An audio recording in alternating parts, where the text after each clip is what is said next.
माँ काली, भारत माता की जय। भारतवासियों, अभी अभी बहुत सुंदर खुशखबरी आई है, बहुत अच्छी। हमारा जो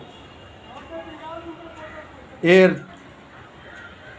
तेजस एयरक्राफ्ट है, वो मार्क 1A का पहला हमें जहाज़ इसी महीने जुलाई 2025 के आखिर तक मिल जाएगा।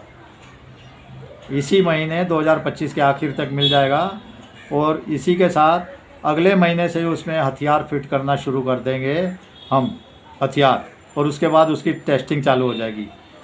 तेजस का मार्क 1A एयरक्राफ्ट पहला हमें मिलने जा रहा है इसी महीने। आपको पता होगा, एक इंजन दिया अमेरिका ने, एक इंजन, तो एक इंजन जो खुशखबरी है, हमारे हथियार फिट हो जाएंगे, हमारी ट्रायल शुरू हो जाएगी 2-3 महीने, उसके बाद इंजन चालू हो जाएंगे। 1 महीने में 2 इंजन और आने वाले हैं भारतवासियों। तो ये हमारा अभी बढ़ता जाएगा इसमें।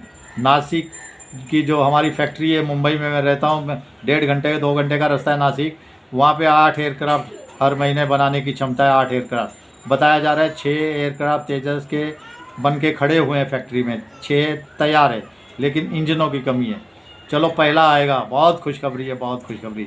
और इसी के साथ राजनाथ सिंह ने हमारे कहा है कि हमारा शुद्ध देसी इंजन बनाने की तरफ से हम तेज़ रफ्तार से बढ़ रहे हैं।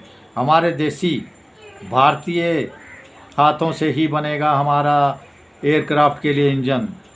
तो अब उसके पूरी बात नहीं बताई, लेकिन देसी हाथों से बनेगा। इसके बात पे भी मुझे बहुत खुशी हुई।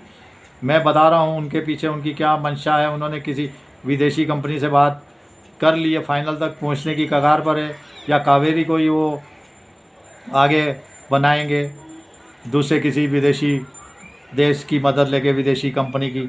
अब क्या है वो तो आने वाले समय में 6 महीने बाद पता लग जाएगा। लेकिन फिर मैं कह रहा हूँ, हमारा कावेरी इंजन भी बिल्कुल बेकार नहीं हुआ है भारतवासियों। जो रूस में अभी टेस्टिंग चल रही है उसमें भी हमें कामयाबी मिलने की चांस है। बिल्कुल, मुझे तो बहुत चांस है। अगर हमारा उसके ऊपर अगर 82-83 न्यूटन टन थ्रस्ट पैदा करके ले आए, उसी में थोड़ी सी कमी है, 3-4 79 की तो मिल चुकी है, 79 की थ्रस्ट, लेकिन उसी को 83 तक हमने पहुंचा दिया, तो हम तेजस मार्क 1A में उसको यूज़ कर पाएंगे। और वो नहीं तो कावेरी में हमारे को कोई मतलब, हम इसको ड्रोन में जो नहीं भी बन पाया, तो ड्रोन और यूएवी में तो हम इसको लगा सकते हैं। तो ये हमारे कोई बेकार नहीं गया।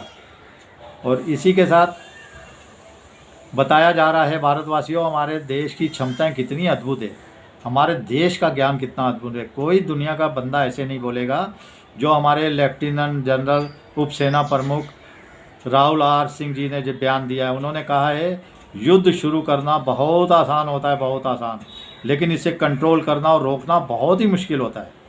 इसे रोकना, कंट्रोल करना बहुत मुश्किल होता है।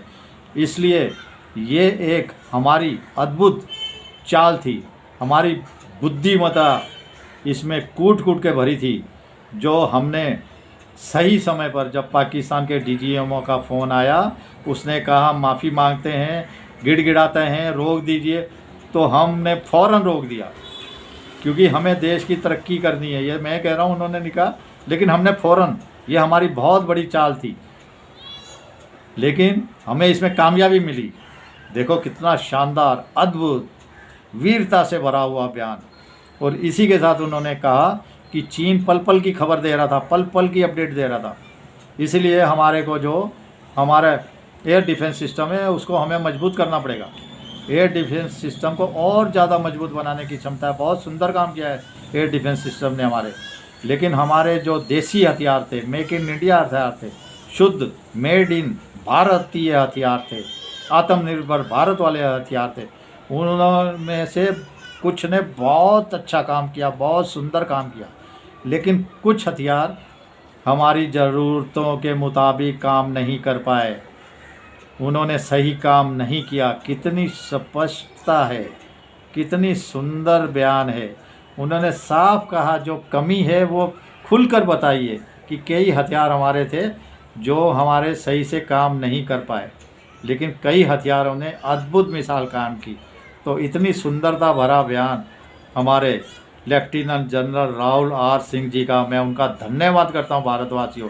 साथ में आपने वोट दिया जो एक शुद्ध भारतीय सनातन संस्कृति के लिए आपने जो जय जयकार कर रही हो रही आज पूरे भारत में, उसके लिए आपने वोट दिया।